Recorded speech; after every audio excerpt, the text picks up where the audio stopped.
பாரத பிரதமர் நரேந்திர மோடி அவர்களது தமிழகத்தினுடைய வருகையை முன்னிட்டு தமிழகம் முழுவதும் விழா கோலம் பூண்டிருக்கிறது. தமிழகம் முழுவதும் பொங்கலுக்கு பிறகு ஒரு தீபாவளியை போல பாரத பிரதமர் நரேந்திர மோடி அவர்களது வருகையை தமிழக மக்கள் கொண்டாடி கொண்டிருக்கிறார்கள். இந்த நேரத்தில் மதுராந்தகத்தில் இந்த மீட்டிங் நடக்குது. இங்கே டிராஃபிக், இங்கே விழுப்புரத்திலிருந்து டிராஃபிக், சென்னையிலிருந்து டிராஃபிக் பொதுமக்கள் யாரும் பாதிக்கப்பட்டு விடக்கூடாது என்பதற்காக மாநில பொறுப்பாளர்கள் நாங்களே களத்தில் இறங்கி டிராஃபிக் எல்லாம் சரி பண்ணிட்டு இருக்கோம். காவல்துறை இதுவரை நல்ல ஒத்துழைப்பு கொடுத்திருக்கிறார்கள். யாருக்கும் பொதுமக்களுக்கு டிஸ்டர்பன்ஸ் இருக்கக்கூடாது. ஏன்னா லட்சக்கணக்கான வாகனங்கள் வந்து கொண்டிருக்கிறது தமிழகம் முழுவதிலும் இருந்து. பொதுவாக குறிப்பாக வட மாவட்டங்களிலிருந்து அதிகமான வாகனங்கள் வந்து கொண்டிருக்கிறது. கூட்டணி கட்சி நண்பர்கள் வாகனங்களில் பெரிய அளவில் வந்து கொண்டிருக்கிறார்கள்.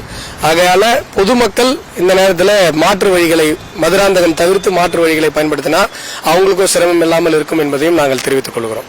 சார், எத்தனை லட்சம் பேர் வருவாங்க சார் இந்த மாநாட்டுக்கு? எத்தனை லட்சம் பேர் வராங்கன்னு எதிர்பார்க்குறீங்க? இது வரைக்கும் இப்ப காலையில 6 மணிலிருந்து இப்ப கூட்டம் வந்துட்டு இருக்காங்க. மதியம் 3 மணிக்கு தான் மீட்டிங் ஸ்டார்ட்னு நம்ம சொல்லியிருக்கோம். 6 மணிலிருந்தே வந்துட்டு இருக்காங்க.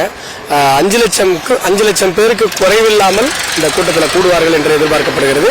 அதற்குண்டான அத்தனை வசதிகளையும் நாங்கள் செய்து வைத்திருக்கோம். தண்ணீர் வசதி மற்ற எல்லா வசதியும் செய்து வைத்திருக்கோம்.